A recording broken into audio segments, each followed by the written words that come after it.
Hey guys, welcome to episode 3 of A Cup of Positivity. In this episode, I had the pleasure of interviewing Tyler Lowe, founder of Loving Life Co. Tyler is a sports and wellbeing therapist specialising in a variety of different physical therapies.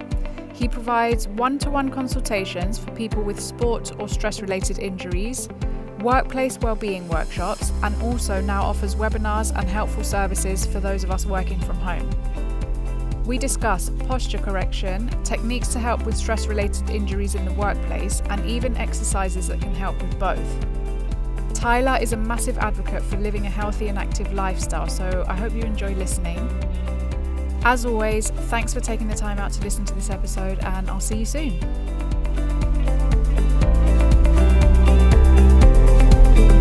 Hi Tyler, welcome to A Cup of Positivity. How are you anyway? It's been ages. Yeah, I'm alright. I'm good. Yeah, just your like hair's everyone else. Yeah, my hair's crazy. Long.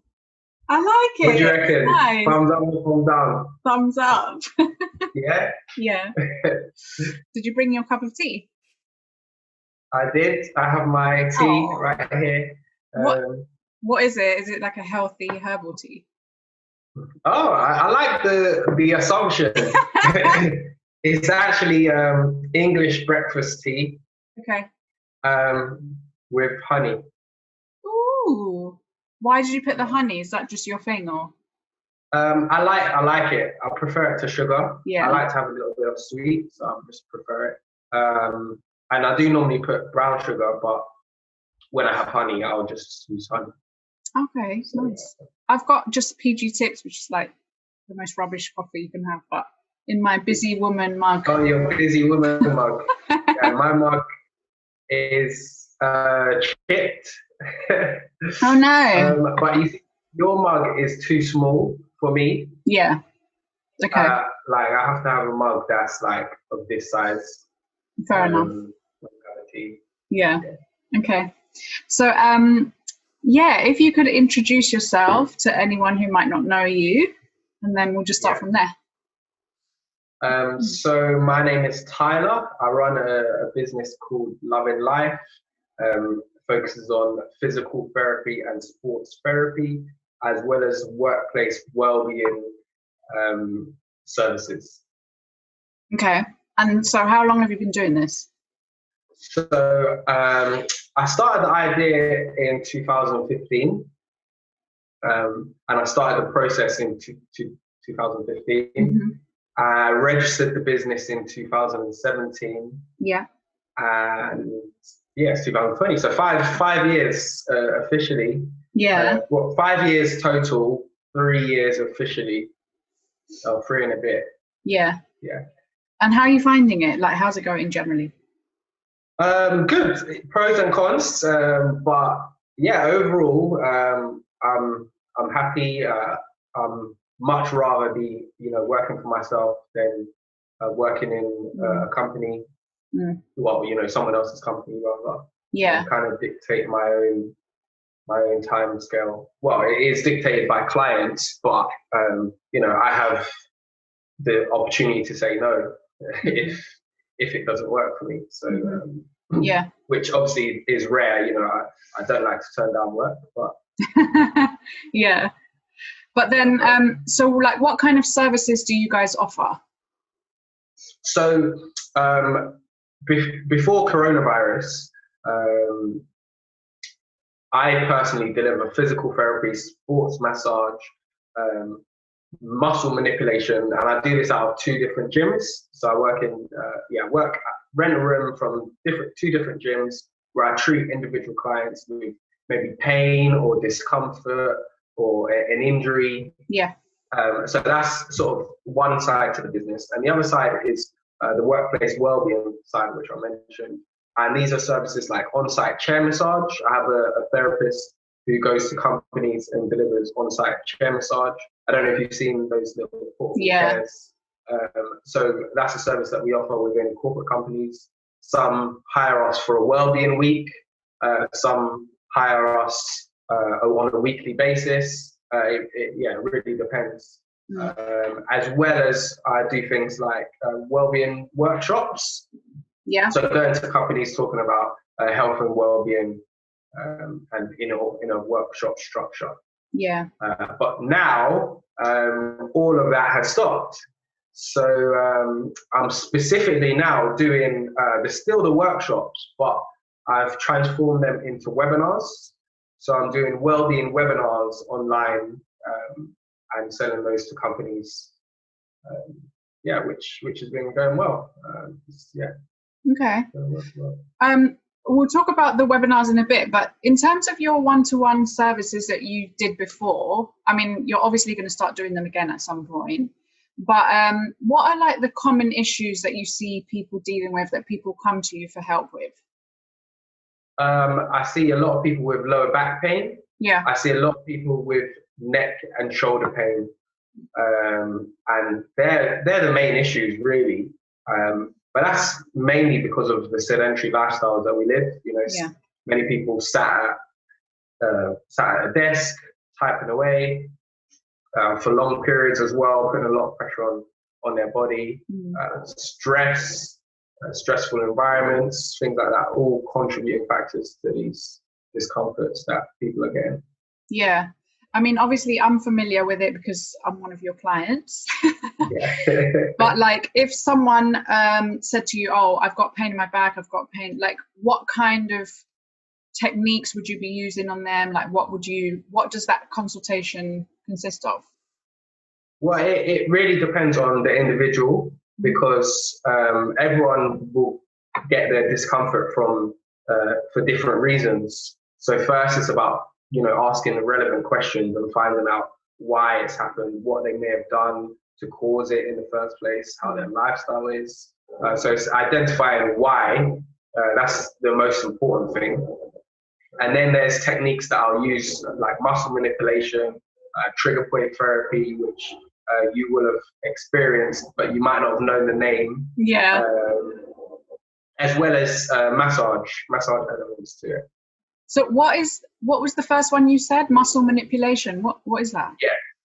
So that's basically where you move, in English, in layman's term, I guess, you move the muscle to unblock it. Yeah. So the muscles can be tight and tense and restricted. So you manipulate the muscle, you move it in certain ways to release it. Yeah. Okay. And then, do you think that there's like exercises or things that people can do to prevent these things from happening, or to prevent injury, rather than just like running to you every time things get really bad? Because I feel like that is, as you know, what I do. I end up always just like pushing my body to the point where my neck especially falls. And then I'm like, Tyler, help me, fix me. Yeah. So there's loads of things that people can do to help prevent injury, but it really is a change of lifestyle. So like I said, if people are coming to me because they're stressed and they're carrying their neck and shoulder carrying their tension in their neck and shoulders, and that's because of stress, well, it's really about eliminating that stress factor. If you don't eliminate that stress, then that issue is still going to occur. There are things that like yoga is fantastic, stretching. These are all things that people can do to help release the tension in their muscles. Foam rolling, I'm sure I've mentioned foam rolling to you. Yeah. Using a trigger point ball, these are things that help release the tension in the muscle. But like I said, it's all about finding out why they're getting it, why they may be suffering with the tension, and then once you know that, then you can look at ways of preventing it. Yeah. I mean, a lot of the time, maybe the stress, you're not always able to get rid of it. Like a lot of the time when I was coming to you most often is because I was in a really high impact job, and I can't just get rid of the job. I mean, a lot of people wouldn't be able to do that. So I suppose just finding like a routine that includes like self-care is what you're saying. Yeah, basically. So I actually see a lot of people who are stressed, and part of their self-care is they know they can't eliminate the job, so they come and see me on a monthly basis to help reduce their tension, reduce their stress, reduce their tightness. So rather than getting rid of the job, which is causing them the stress, they are doing something to manage it. Yeah. Investing in your self-care. Investing in yourself, exactly. Yeah. Okay. And then tell us about the work that you do, like within corporate work environments. Yeah. So, I've now because of this, I've had a lot more time. I've actually managed to create a lot more workshop structures. But the main one that I've been delivering is called Live Life Better. So it just talks about simple tips that people can do throughout their working day to help improve their lifestyle. So one of the simple tips that I talk about is hydration, why it's important to stay hydrated, the benefits of it.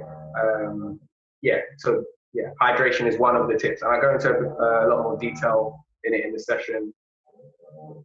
So that's one of the corporate services. And like I said, the on-site chair massage that we deliver to companies, it can be part of a wellbeing week, can be part of a weekly or monthly continued wellbeing plan, all to help people reduce their stress, their tightness and tension in the shoulders. So yeah, it depends on the company as well. You know, some companies are really investing in their staff.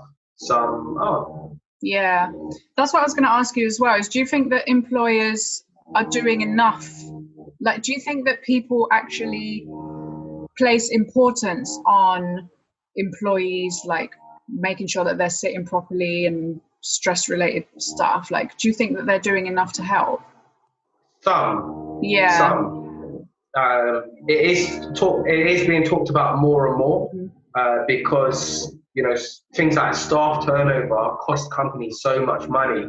So rather than having staff leave every 6 months, more and more companies are, you know, identifying the issues and thinking, well, if we can prevent them from leaving through things like looking after them through wellbeing initiatives, then they'll save money that way. Yeah. So it really does depend on the company, but companies can definitely do more. Definitely do more. Yeah, because I've worked in quite a few corporate places, and some of them it's like included in their HR, where they're like, we have to do like a chair evaluation, like to make sure. Yeah, DSE assessment. Yeah, and then. So yeah, go on. No, that's something that we do as well. I do DSE assessments, to make sure you're all set up correctly. But it's normally a one-off thing initially, and it's actually legislation that companies have to make sure their employees are assessed. But the term is so loose that they can provide training in a 10-minute video, for example. Okay. So there's no strict guidelines on it that they have to do it. They do have to do it, but it's very loose. They could just say, here's a pamphlet, read this. It tells you how you should be sitting. Okay. But some companies will go through a whole assessment process and actually have a proper DSE assessment. For their employees. But again, it really depends on the companies. Yeah, that was the only time that I've had that. I've never had that before, where someone actually came in and like checked my chair and then took measurements and told me exactly where my chair needed to be and how I needed to sit and all that, which I thought was really helpful, actually. It is.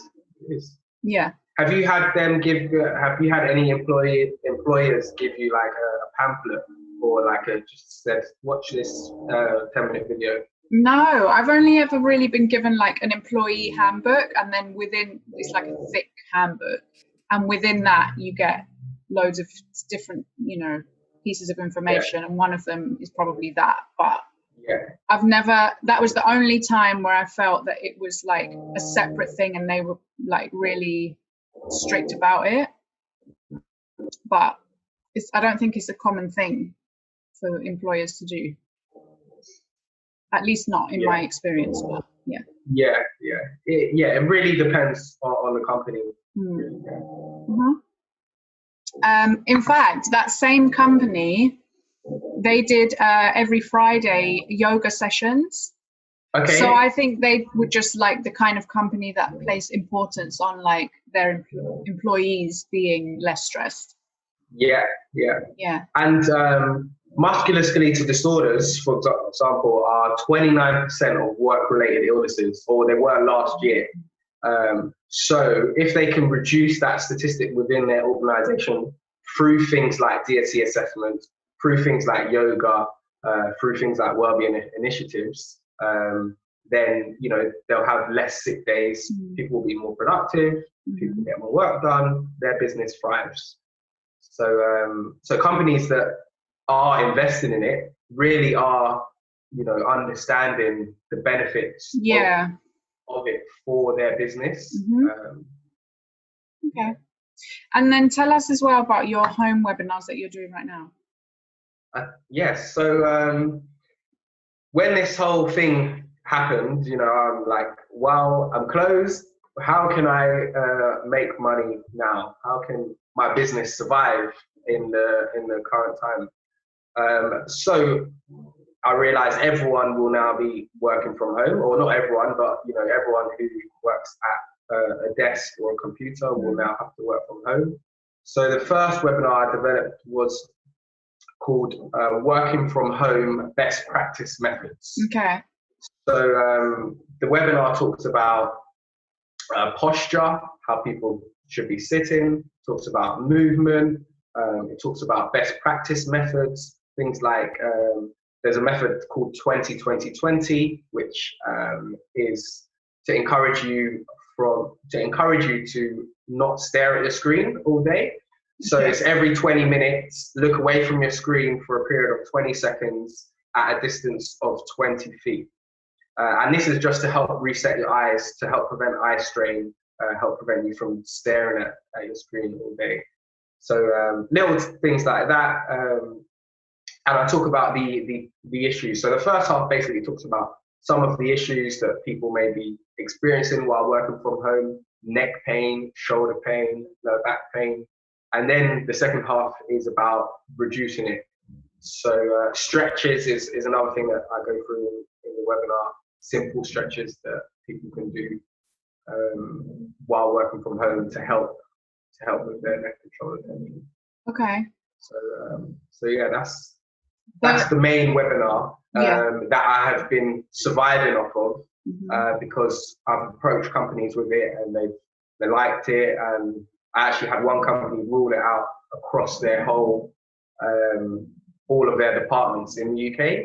Wow. So that kept me going. But I've now just finished a returning to the new normal webinar, which is focusing on change, looking at the different stages of change and how we can cope with it and deal with it. Looking at the rules, like public transport, what people must be doing, ways that people can look out for each other while working under the new normal, and ways that people who are anxious about returning to work can help to reduce their anxiety. Okay. So that's the kind of next one that's going out. That sounds good as well, because I feel like there's a lot of people that are actually going to be really, I don't remember what it was called when I saw it on the news the other day, but anxiety over going back to work and having to use public transport and things like that. So it's a massive thing. Like loads of people will be anxious. Yeah. And anxiety is like such a crazy topic. It's so broad. Different people suffer from anxiety for different reasons. Yeah. Everyone experiences it differently. And when you actually look into anxiety, it really is a broad topic. And us staying at home essentially has helped feed our anxiety, because the way the brain it works is we've stayed at home, so we've avoided the coronavirus. So what that has taught our brains is by staying at home, we've avoided it. So we must continue to stay at home because that's what we know. Mm. So now we have to rewire our brain and our thoughts to, oh no, now it's actually becoming a bit safer. We can now leave the house, and we're not, under, massive danger. Of course, there's still potential threat of catching the virus, but it's about rewiring our thoughts because we've been sat at home being safe. That's your safe space. And so there are lots of people. One of my grandma's friends hasn't left. She won't even walk to her front gate. She hasn't left the house because she's so worried about just catching it. And she doesn't even live in London. She lives in the countryside, in a sort of a nice neighborhood with, they're all houses, they're spaced out. So walking to the end of her garden, she's not going to catch a virus because she's not going to be in contact with anyone. Yeah. But she's so worried about it that she won't even go outside. So it really has affected some people. Massively. So anyway, that's kind of one of the things that I talk about in the new returning to a new normal webinar. Yeah, it sounds really good. That 2020, sorry, just to go back to that, 20 feet sounds like quite a lot. Is that how far you're supposed to be from your screen? No. I was about to say. No, so from our screen, we're supposed to be about arm length away. Okay. In fact, I'm a little bit further away. Yeah. But when we look away from our screen, we're changing our eye focus. Mm-hmm. So looking away from our screen and then looking out the window at a distance of 20 feet, our eyes are changing focus. Okay. So it helps us to reset our eyes rather than staying at this, 1 meter or like half a meter distance away. It just helps to change our eye focus. Okay, I get you. Reset it. Okay. Does that make sense? Yeah. Yeah. That makes sense now. No, of course, 20 feet from my laptop, I wouldn't be able to see it. Yeah. I wouldn't even be able to type, Yeah. What else was I going to say about that, actually? Oh, yeah. What tips would you have for people? I have really bad posture. I think you know this already. And I feel like it's such a conscious thing. Like, I would have to make like a really conscious effort to correct it. And I also don't even really know how. What tips would you have for someone like that? Well, a key phrase that I use is vision drives posture. Okay. So if you look to your left, so if I look to my left, my posture changes with me. Or wherever you look, your posture changes with you.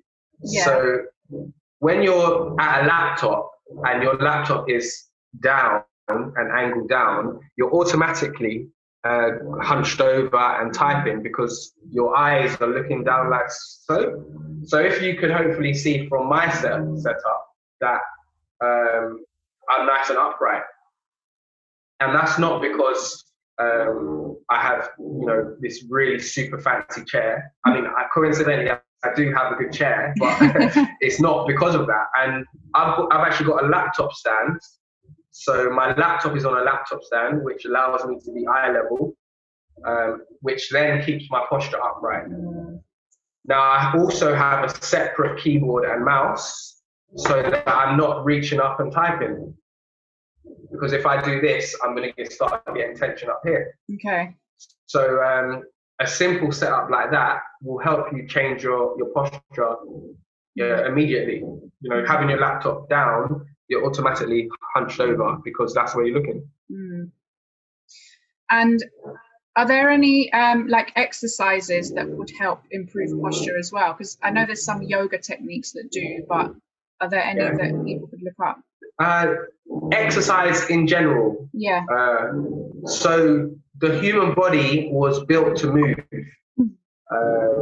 It wasn't built to sit down at computers We weren't designed to sit down at computers and type away. So movement throughout your day is so important to get blood flowing around your body, to help loosen off your muscles, to help prevent tightness and tension. When you're sat down in one position for long periods of time, this really encourages tightness, tension, restriction, which isn't good. So is there one specific exercise? No. It's about moving continuously throughout your day, especially if you're sat at a desk. Yeah. Or, moving in periods, not walking for the whole day, because obviously you've got work to do. But getting up every hour and having a 5-minute move around just to get your blood flowing. Mm. And I actually recently bought one of those back strap things that are supposed to like push your back into the correct position. Would you recommend those?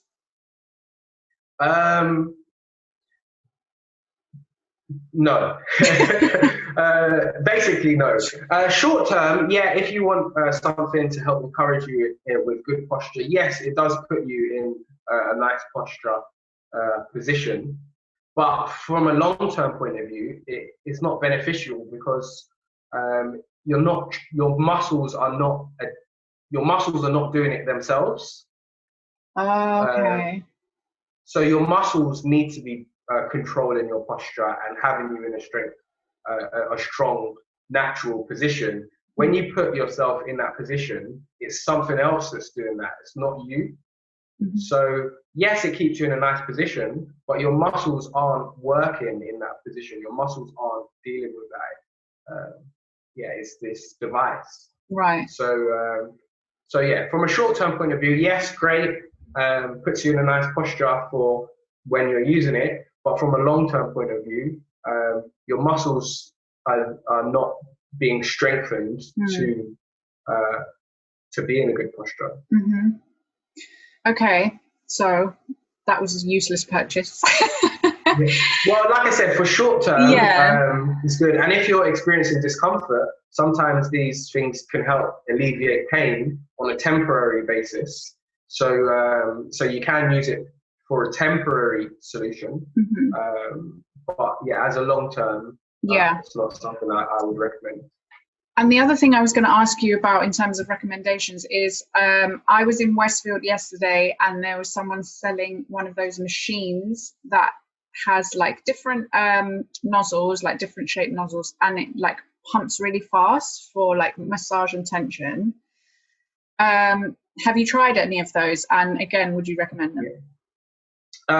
Yeah, they're not bad. They help to relieve muscular tension and tightness. The thing that I don't like about them is they have obviously you can change the tempo and the intensity of it. Yeah. But as a therapist, when you're delivering a session, you can actually feel the tension and tightness, and you can adjust your treatment based on what you feel. Mm-hmm. With those machines, you can't do that. Mm-hmm. So it's not adjusting the amount of pressure based on the tightness. It's just putting the amount of pressure that you've set it as. Mm-hmm.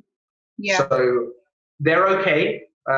They're okay for like, I think most of them are like £200 plus. Yeah, this one it was 50% off, and even then it was £170. Yeah. So I mean, they're quite expensive, but I mean, they're okay. They're okay. I don't hate them, but a professional I would recommend over. For sure. Yeah. In terms of that, setting the intensity, what could happen? Like if it's too low, obviously it's not going to work, right? But if it's too high, could you make things worse or? It depends. It depends. These machines are, how do I word it? Could you make things worse? Potentially, but it's at low risk. Okay. They potentially you could make things worse. Yeah. But they normally make these machines so that you can't apply too much pressure Yeah. with it. So those machines aren't really going to get into a muscle as much as it's needed to, because they need to make sure that people are using it safely. Mm-hmm.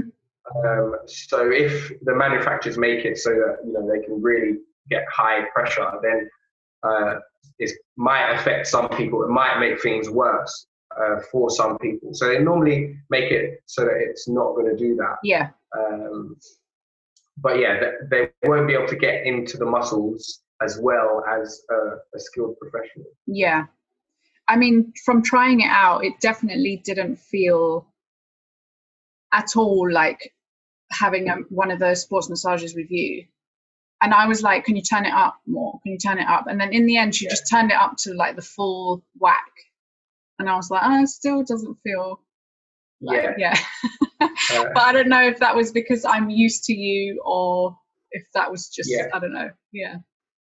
And well, the thing as well with those, quite often you're using it when your muscles are cold. So you're just going straight into it. So again, they can't make the intensity too high. Like with sessions with me, hopefully you will have noticed, it's not just going straight in there and manipulating the muscle.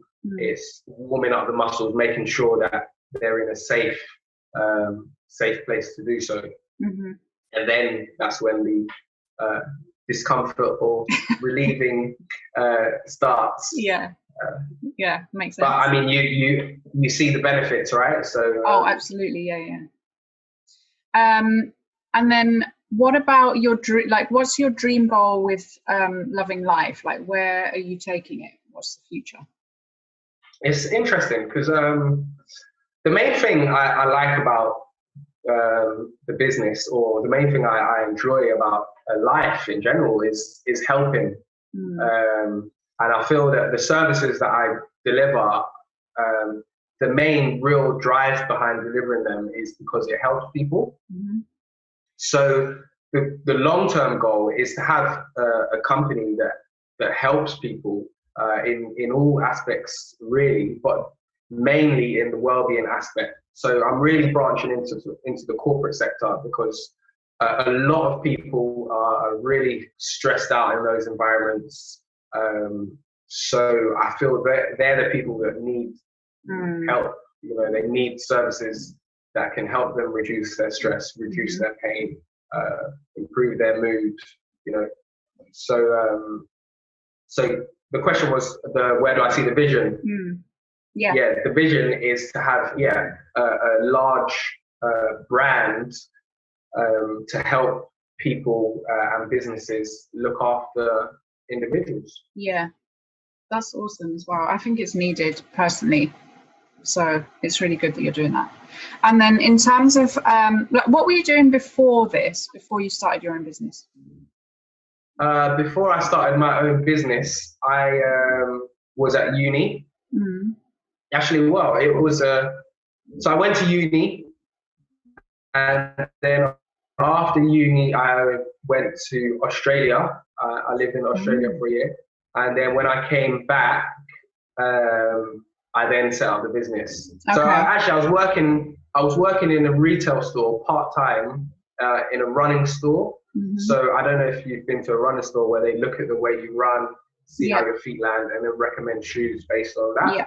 So I was working in one of those stores part-time whilst I was setting up the business. Mm-hmm. Okay. And so how does it feel like running your own business? Like, what are the pros and cons for you? The pros and cons. We'll start with the cons, get the negatives out of the way. Initially, it can be a very lonely place. When you're running a company by yourself, it can be very lonely, and you don't have anyone to bounce ideas off of that are in your company. Sure, I have friends and family that I can ask, but they don't get it the way that I get it. Yeah. So there's no one really in the business, or there's no one in the business that can help me. And it's very turbulent financially it's turbulent, it can be, a great month, it can be a quiet month. Financially it's not necessarily stable. I'm now at a point actually where I'm in a stable place, but it's taken me 5 years really to get here. When I think of it like that, wow, it's taken 5 years. But yeah, it's taken 5 years, and now I'm in a stable place that have income coming in regularly. But yeah, it can be very turbulent. What else is negative? I guess as well, people's perception of you. People look at me and think, oh wow, you have your own business. You must be super rich. You must be well off. You must have a massive house, or people make assumptions based on the fact that I have a business. When in reality, I'm just a normal person, just like everyone else. So yeah, that's some of the negatives. But the pros for me far outweigh the negatives. I can, like I said, I can dictate my own time, my own plans. I'm my own boss. I have my own time. If last year I went to Trinidad for a holiday, and it was actually quite long. It was 16 days. I went for the carnival. Okay. I don't know if you know, they have a carnival there every year. I'm a big carnival fan. Okay. But yeah, I basically I had to take 2 and a bit weeks off of work. But if I was working for someone else, that would have probably been an issue, taking that length of time off, in one go. Of course, during that time, I'm not earning, or the business isn't earning. Well, actually, the business, I'm not earning the business any money. There are still, some other services that we're running that are making some income, but yeah, the business financially is less. But that's the sort of the balance I have to decide. And I just love the hustle and bustle of the entrepreneurship. Just like I said, this whole situation now was like, the first thing was like, wow, okay, we're here. How can I now make some income? And it was exciting. I know this situation isn't a positive situation. It's not good at all. But me taking excitement out of it was based on, I can add a new string to the company. I can find another way to adapt. So it's kind of exciting, these journeys. Yeah. I was going to say, has this experience taught you to think outside the box in terms of income that you can even still keep doing afterwards? 100%. Yeah. 100%. And it's taught me that as well, financially, I can work a lot smarter and not harder. Yeah. Financially, I can work a lot smarter. So, the webinars, for example, have been a great success. Financially, for the companies, they're actually quite cheap or inexpensive, should I say, not cheap, inexpensive. Yeah. When the cost per head is analysed, it's actually not a big cost at all. But for me to deliver a 30-minute session, something that I've practiced loads, now if I just go and deliver it, I only need an hour of my time to deliver it, because a little bit of preparation. But then that's, financially very rewarding. Yeah. For just an hour of my time. So definitely led me to think out of the box. Yeah. At all. I've even done an energizer session with a company, which they had a 4-hour meeting, very boring 4-hour meeting. And they asked me to come in halfway through and just bring some life to the meeting. Oh, wow. So So that was off the back of one of my webinars. They see how enthusiastic I am. Yeah. So I said, of course, I said, yeah, I can do it. I haven't done it over Zoom before, which I said to them. I said, I do things like this in general, but I haven't done it over Zoom. But yeah, I'm more than happy to come and do that for you.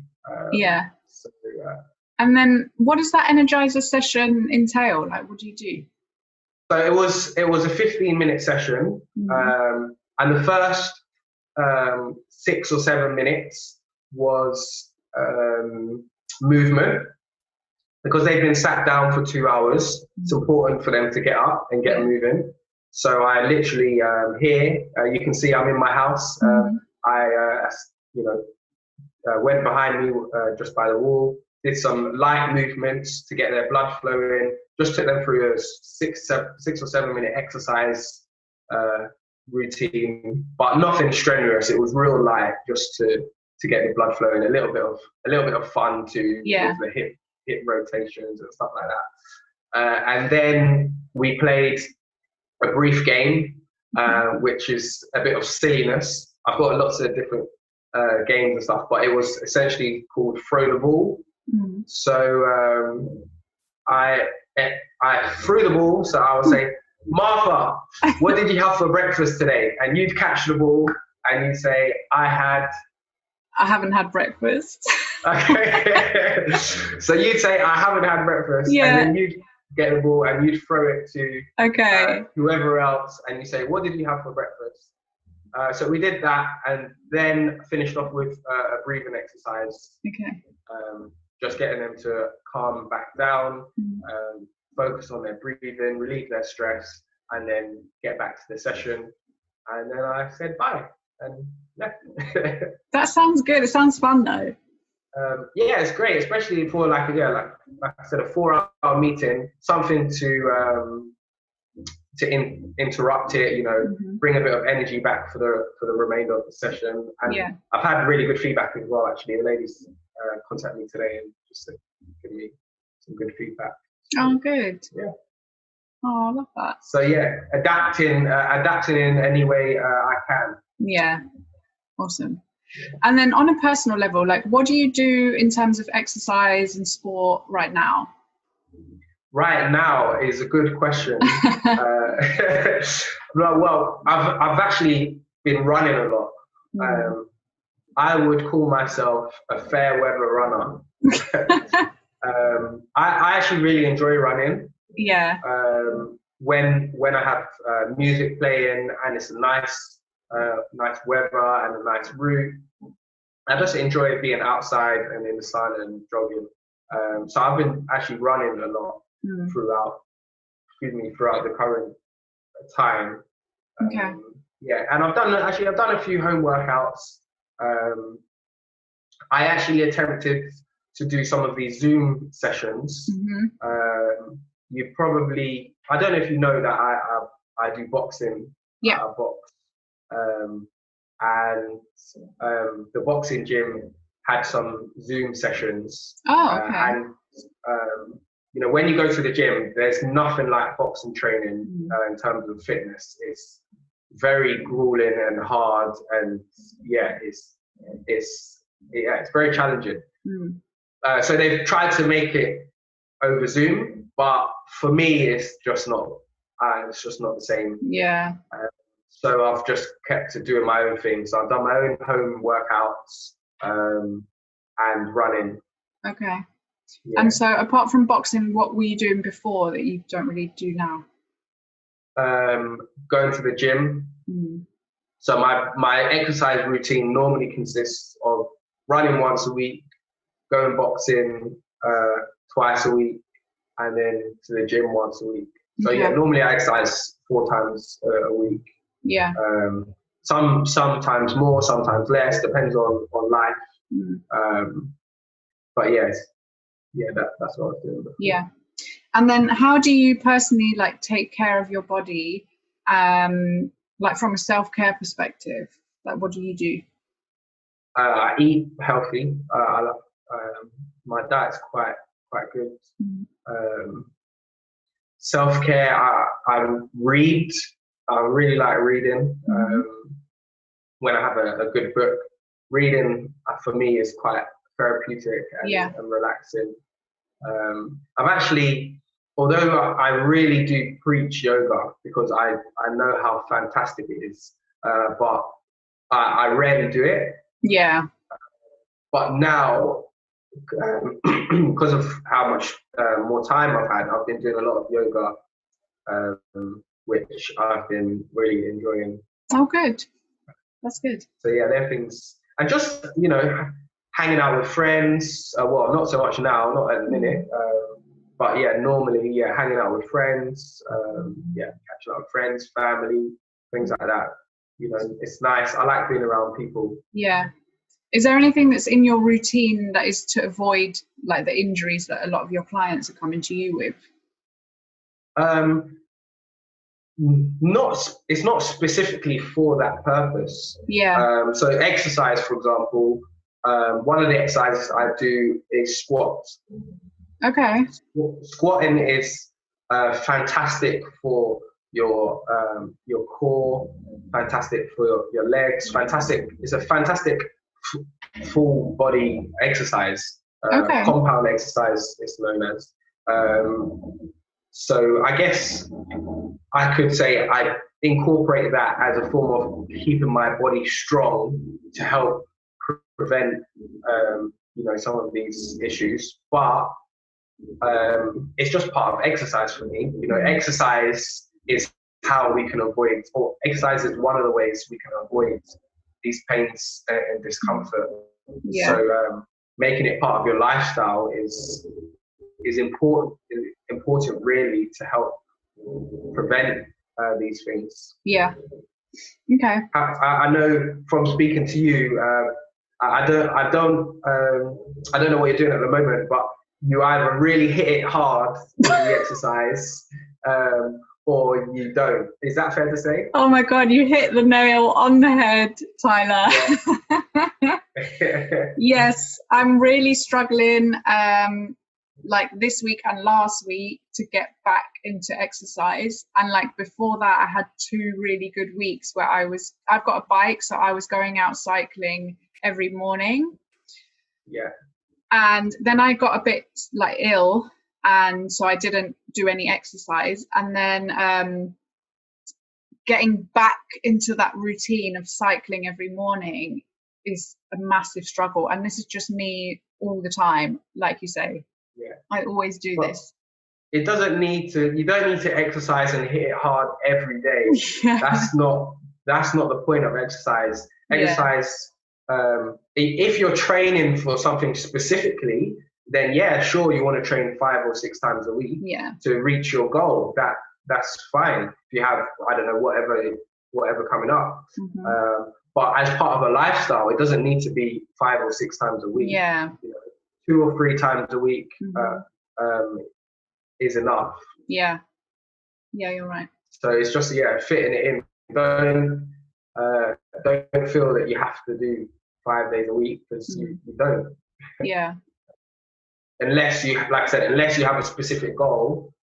So like I said, when I'm training for a boxing match, I'll train 6 days a week.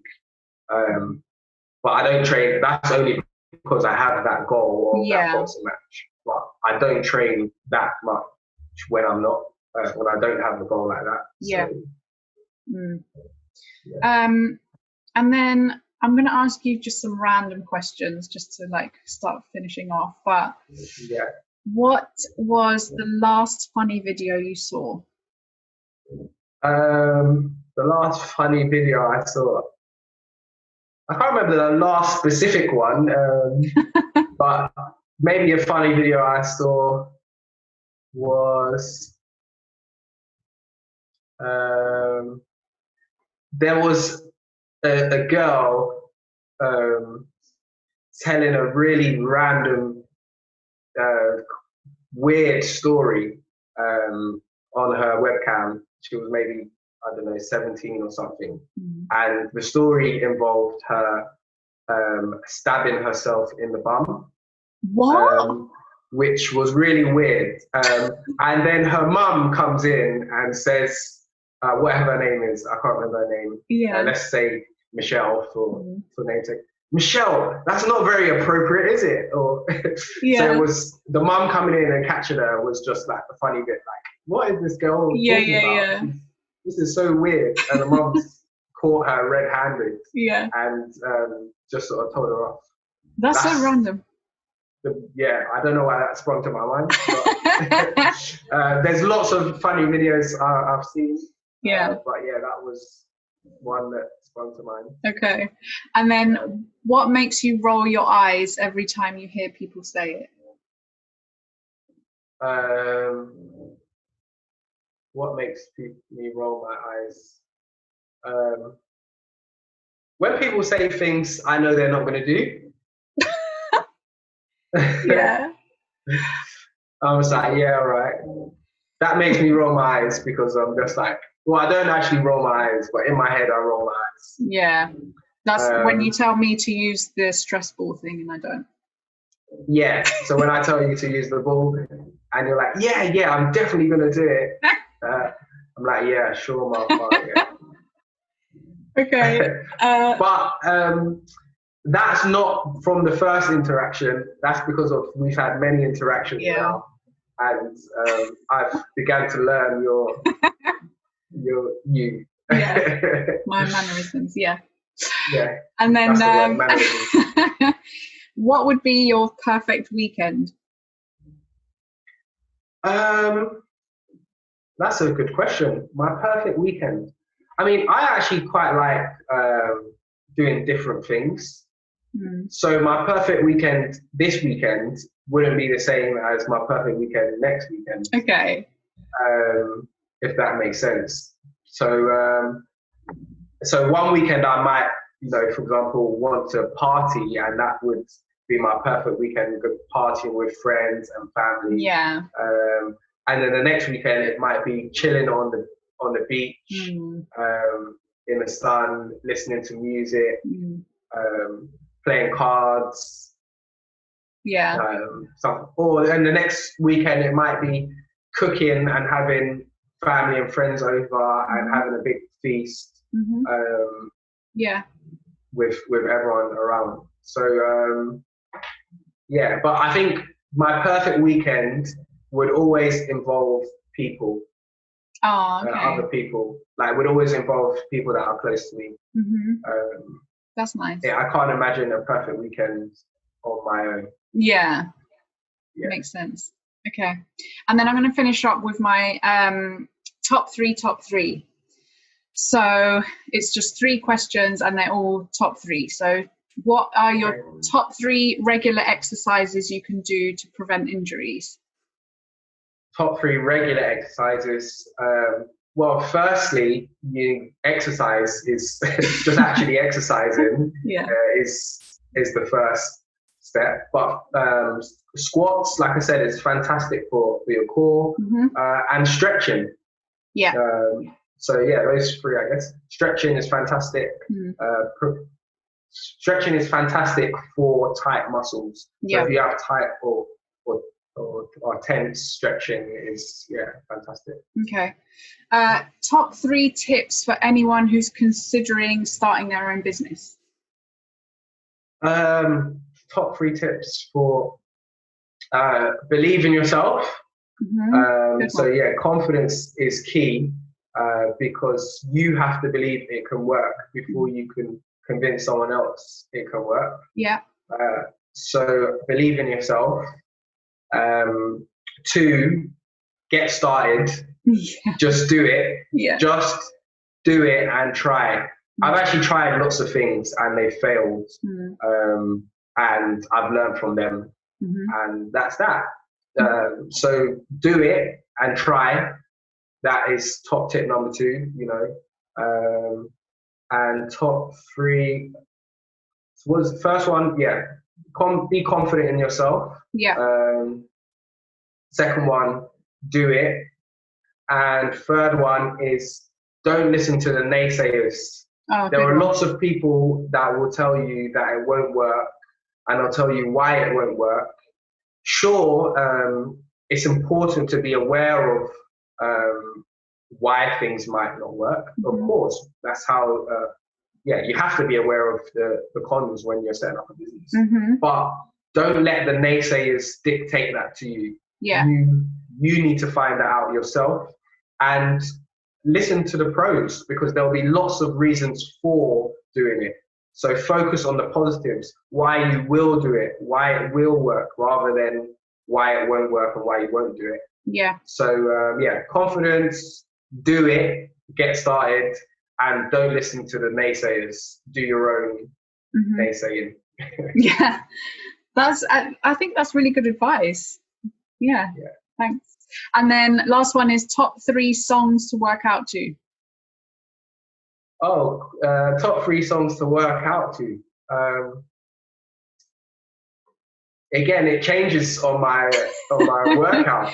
It Yeah. really does. So when I run, depending on my mood, so I either run for sort of mindfulness, or I run for an intense exercise. Yeah. So if I'm running for like a mindfulness session, or like just to enjoy running and get out there and exercise, then I like to listen to sort of maybe some slow sort of house, or some old school R&B. Mm. So let's go with Mesmerize, Ja Rule, Okay. as a song, but that's for a slow type exercise. There's a song that gets me pumped. I think it's Meek Mill. Let me just look at my phone so I can give you the song. Or even if you have like top 3 playlists, like I don't know do you listen on Spotify or? Yeah, I listen to on Spotify, but I normally do song radio. Oh, okay. So I'll just pick one song and then press song radio, and it will just play Right.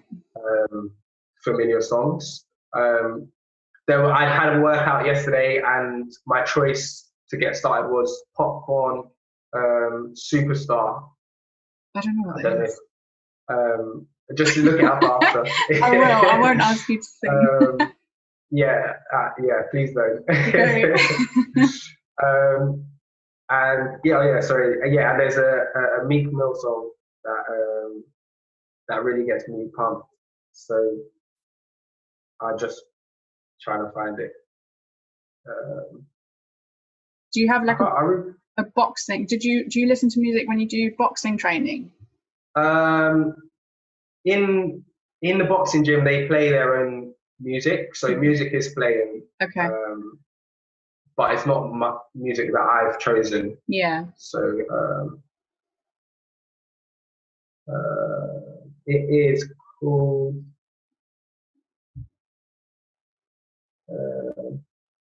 In fact, it's Meek Mill featuring Drake. Okay. Amen. Right. I'm going to look Meek it up. Mill featuring Drake. Amen. Mm-hmm. Sorry, that took ages to find out. No, it's fine. Okay. Well, thank you so much for letting me interview you. How can people Thanks for connect? having me. How can people connect with you following the podcast if they wanted to? So my business is Love and Life. You can see I wore my Love and Life top. I think it's backwards on the camera, but it's not backwards on my top. It's just the way the camera is. It's fine. www.lovinglifeco.com, mm-hmm. or that's the website, or my Instagram is loving_life_co, and they're the 2 best places to reach me, either Instagram or through the website. Okay. Yep. Perfect. Thank you so much, and No problem. I'll speak to you soon and enjoy the rest of your day. You too. Bye. Bye.